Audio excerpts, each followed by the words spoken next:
Hey Sean, how's things, man? Yeah, good. Thanks, man. Little jet lag. Just got back from China. Well, actually, it's the same time zone, I think, or pretty similar to where I am actually. But yeah, but a lot Right. of flying.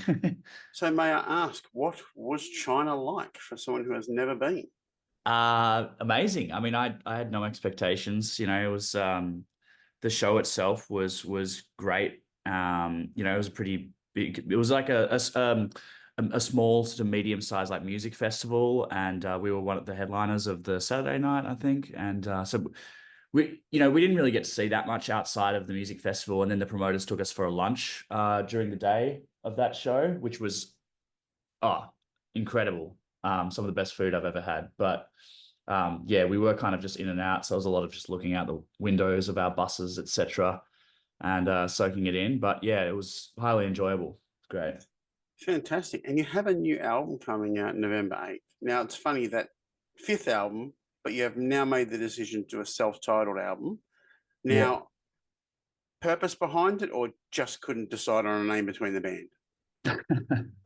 No, I think we would have come up with a name if we wanted to, but I mean, I think it was just more a case of just we were in the studio just feeling so confident about the songs and we're so proud of the product that, I think when a band decides to go with an album as their self-titled record, it's usually, a bit of a statement about, what the band thinks of the music. And we're obviously very proud and stoked of this one and want to get behind it. And at the same time, there was also an opportunity to drop the lyric "Make Them Suffer" in one of the songs. So, and it was in kind of like an important place on the album. So I won't give away any spoilers or anything like that. But yeah, once that lyric came to fruition, I think everyone was like, right, this is yeah, it's just quite the easy decision to self-title it after that.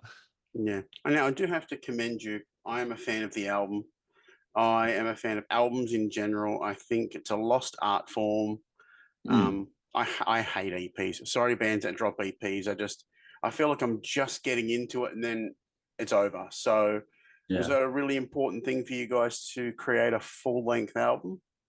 Um, I think so. I mean, it had been the How to Survive a Funeral came out in, I don't know, 2020, or was it 2020 or 2019? I'm not sure, but a long time anyway, like over 3 years at least.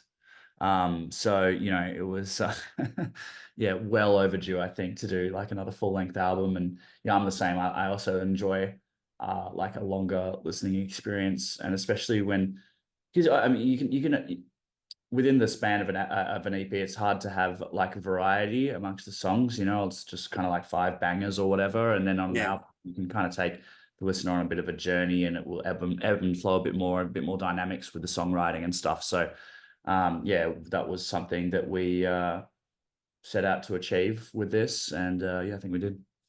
Yeah, no, I have to agree. Like with an EP, basically it ends up almost being in the set in the same running order. Hmm. They're all the singles. So I think when you guys get to head out on the road, probably 2025 for another headline run, as you only just kind of got done with one, Hmm. um, you'll be able to branch out a little bit more with, you know, non or what they call them album tracks, like non single. So, Yeah. I think the album lends itself to that. Would you agree? Yeah, yeah, for sure. I think the songs that we selected as singles were selected as singles because they meet the criteria of a single, but that doesn't mean per se that those individual tracks are, my favorite tracks, for example, like I would say the last track on the album, Small Town Syndrome, is probably maybe my favorite song we've ever written as a band. And then, Venusian Blues is an interesting, like deep cut off the record. Weaponized, I think, is a sleeper track. And, I love a lot of the songs on the album, and probably more so than the ones we've selected as singles. Awesome. I'm trying to remember. I think the first time I saw you may have been a very early Good Things lineup on a small stage, and you've gone to playing massive festivals and doing some great opening slots, especially this year. Plus your own headline run. What's kind of the standout from when you've been out with other bands and festivals this year? Oh, well, I mean, there's Probably there's been a few. I mean, I think that there's been sort of over the last couple of years, I think there's been sort of milestones in terms of our live touring that feels like we leveled up on that tour or whatever. The first one that comes to mind would have to be the Australian headliner tour that we just recently did, the Suffer Forever tour. That was a step above anything we'd ever done on a headliner run, both in terms of like production on stage and just like I think our performance. I think we've been doing so much touring over the last couple of years that we've really like honed that craft, and I think we're all really confident with how we perform and play on stage at the moment, and was really happy to bring that to a live audience. Then I guess Bring Me the Horizon was a huge milestone, supporting them and just seeing like playing those rooms, Kudos Arena, Rod Laver Arena, it's absolutely incredible, and bucket list venues.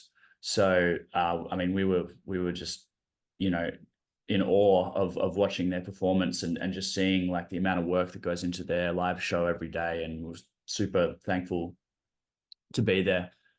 And then I guess, yes, the Australian, the Parkway Drive tour, I think it was called, it was an Aussie themed tour anyway. It was Parkway Drive, Amity Affliction, Northlane, and us. So it was 4 Aussie bands touring America.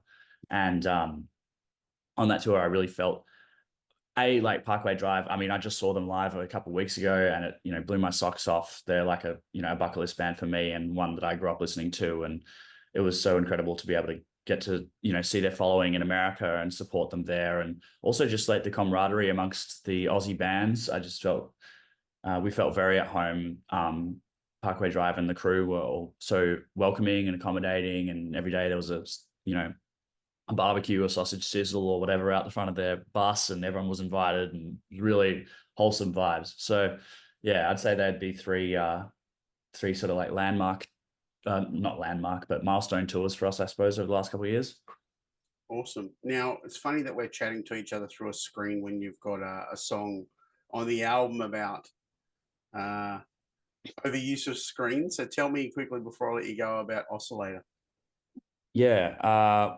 Oh well, I've just been having used so many screens myself, and look, I'm partial to the occasional, or far more than occasional, really, doom scroll, and I just think that we as a civilization are really heading in a direction where people are becoming increasingly isolated. I think where there's a lot of talk about dopamine receptors and stuff in the lyrics of that song, and I think that's because we're all dopamine addicts. We need that's why everyone's got ADD these days, is because people are watching these 10-second TikTok reels and stuff like that.